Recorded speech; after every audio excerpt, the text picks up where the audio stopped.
చనిపోయిన తర్వాత కూడా నాదెండ్ల మనోహర్ గారిని పలకరీయడానికి పవన్ కళ్యాణ్ గారు వెళ్ళలేదు. ఈ రోజు వెళ్ళారు. దాని గురించి మీరు ఏం చెబుతారు? 2 మాటలు. వాస్తవంగా రాముడి దగ్గర హనుమంతుడి లెక్క నాదెండ్ల మనోహర్ గారు.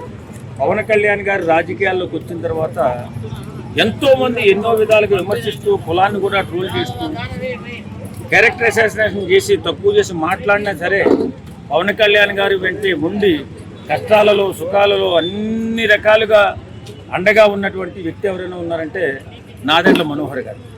అంత గొప్ప త్యాగం చేసిన వ్యక్తి తండ్రి చనిపోతే ఈయన ఆరోగ్యం బాగుండగా హాస్పిటల్లో ఉండిపోయాడు. ఎప్పుడెళ్ళి పరామర్శిద్దామా, ఎప్పుడెళ్ళి ఓదారుద్దామా అనే ఆలోచనలో ఉండిపోయినటువంటి పవన్ కళ్యాణ్ గారు ఈవేళ ఇంటికి వెళ్ళి పలకరించి ఓదార్చి కష్టసుఖాలు పంచుకుని రావడం చాలా సంతోషంగా ఉంది.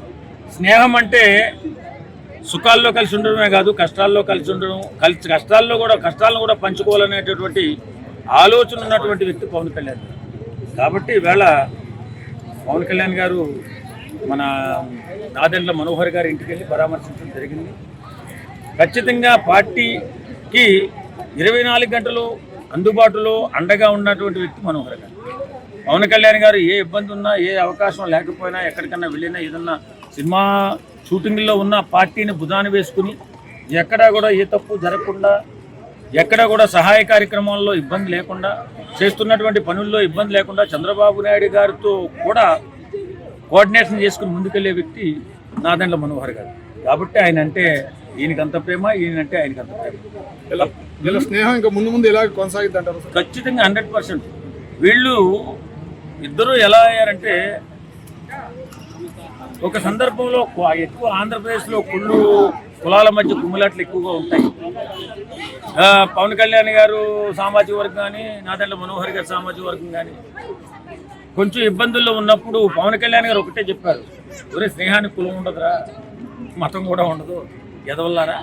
కాబట్టి మనం కులాలతో రాజకీయం చేయడానికి రాలేదు, మతాలతో రాజకీయం చేయడానికి రాలేదు, మానవత్వంతో రాజకీయం చేయడానికి వచ్చాము.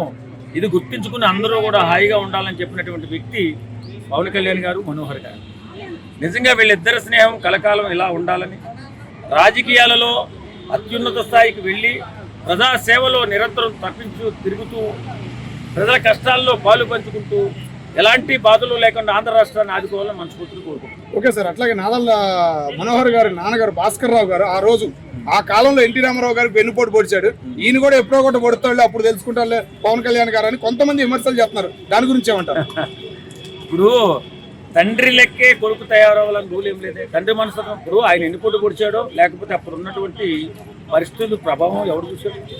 ఇప్పుడు వాస్తవంగా నాదెండ్ల భాస్కర్ రావు గారు అప్పట్లో ఒక మంత్రిగా ఉండి కాంగ్రెస్ పార్టీలో అద్భుతమైన పదవులు ఉన్నప్పుడు ఎన్టీఆర్ గారు ఇక్కడ సినిమా రంగంలో ఉన్నాడు కానీ రాజకీయ రంగంలో లేడు. ఆయన్ని తీసుకొచ్చి అన్ని విధాలుగా పరిచయం చేసి ఎన్నో విధాలుగా ప్రమోట్ చేసి ఎన్టీఆర్ గారిని నిలబెట్టింది నాదెండ్ల భాస్కర్ రావు గారు. అది ఎవడు కాదన్నా ఏదన్నా ఆ కాలపు మనుషులు మేము చెప్పగలుగుతాం. ఎందుకంటే ఎన్టీ రామారావు గారు చరిష్మాని బయటికి తీసుకొచ్చిన వ్యక్తి ఎవరైనా ఉన్నారంటే నాదెండ్ల మన భాస్కర్ రావు గారు.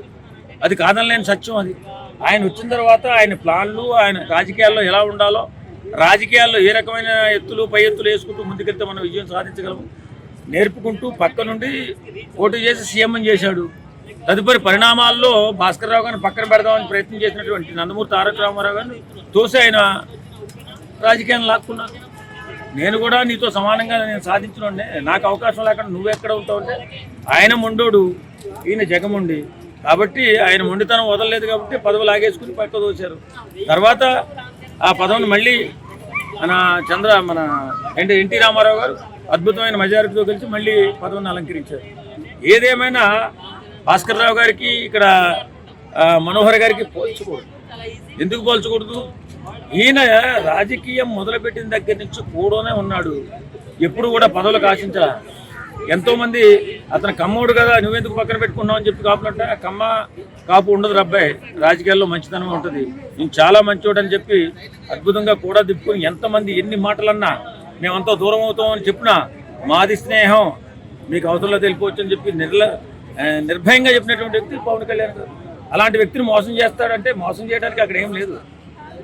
ఈయనతో సాధ్యాడు కాబట్టి ఇద్దరు కలిసే వెళ్తారు. Okay, thank you.